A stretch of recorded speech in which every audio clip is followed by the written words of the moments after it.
Our cities are getting bigger, the rain is getting wilder, and let's be honest, the old ways we deal with water just aren't working anymore. But what if the answer isn't bigger pipes or more concrete? What if nature itself holds the key to building stronger, greener cities? Let's dig in. You know exactly what I'm talking about, right? One minute it's fine, the next there's a downpour and suddenly the streets look more like rivers. It's a story playing out in cities everywhere, and it's a huge red flag that our whole approach to water is, well, fundamentally flawed. And that's a question we really need to ask ourselves. Because with our climate changing, these tests are only going to get tougher. So to figure out how to build cities that can actually pass, we need to understand, how did we get into this mess in the first place? Well, the heart of the problem is the very stuff our cities are made of: concrete and asphalt. We've created these massive, sprawling landscapes that are amazing at one thing: pushing water away. For like the last 100 years, the whole idea was super simple: get rain off the streets and into a pipe as fast as humanly possible. This is what we call gray infrastructure, and it basically treats water like it's garbage that needs to be thrown out. But there's a new way of thinking, one that sees water as a resource and, you guessed it, works with nature to manage it. And that old way of thinking, it creates this nasty chain reaction. The more concrete we pour, the more water runs off. That runoff has nowhere to go, so we get floods. As it runs, it picks up all the gunk from our streets and dumps it into our rivers. And on top of all that, since no water is soaking into the ground, our underground water reserves just keep dropping. So how do we break this cycle? This is where a really beautiful and powerful idea comes into play: nature-based solutions. It's all about looking at how nature has managed water for, billions of years, and then cleverly applying those same principles to our own cities. The fundamental mindset shift here is huge.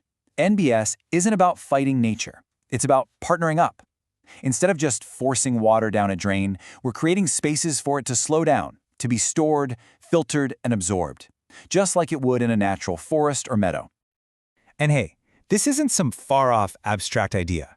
We're talking about real, practical things that can be woven right into the fabric of a city. We're talking about everything from the roof over your head to the very pavement under your feet. Okay, so let's pop open this toolbox and see how some of these solutions actually work. You'll be surprised at how simple yet incredibly effective they are.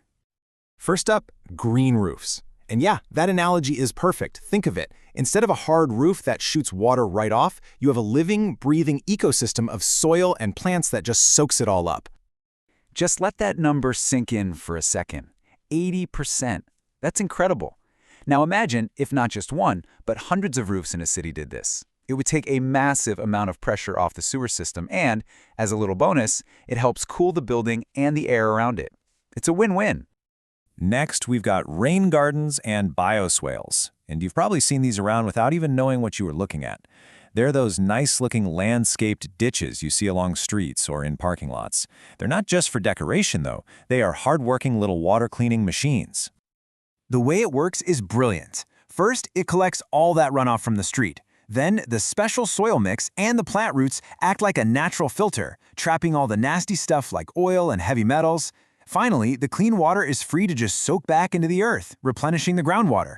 It's literally a water treatment plant disguised as a garden. And finally, let's look down at the ground itself. This comparison really tells the whole story, doesn't it? On the left, a problem we all recognize. On the right, a simple, elegant solution. Permeable surfaces look pretty much like normal pavement, but they let water drain right through them. This prevents runoff and turns every single parking lot or sidewalk into a chance to refill our natural aquifers. So, we've seen how great these tools are for managing water, but here's where it gets really transformative. The benefits of nature-based solutions don't just stop with flood control. They create this amazing ripple effect of positive changes all across the city. Experts call these co-benefits.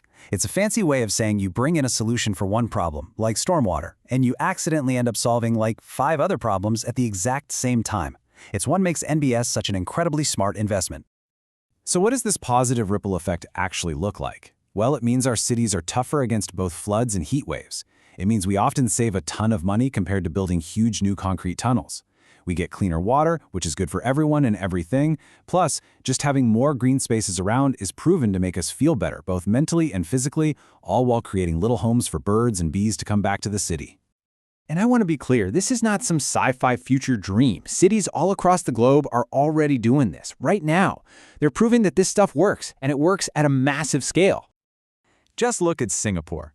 They took a boring, sterile, concrete canal and basically rewilded it, turning it back into a natural, winding river. And guess what?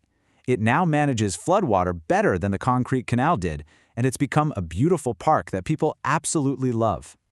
Or how about Copenhagen? They're redesigning entire neighborhoods to be cloudburst ready. They're creating parks and streets that are specifically engineered to soak up and guide huge amounts of water during those really intense storms, protecting the city from disaster.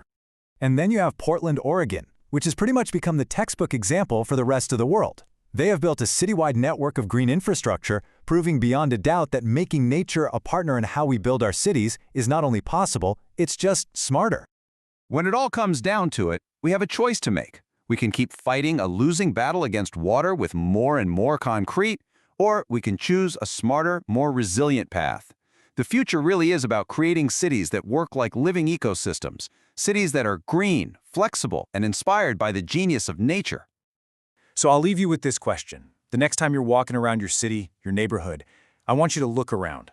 Look at the flat roofs, the endless parking lots, the concrete plazas, and just ask yourself, what patch of gray right here could be green?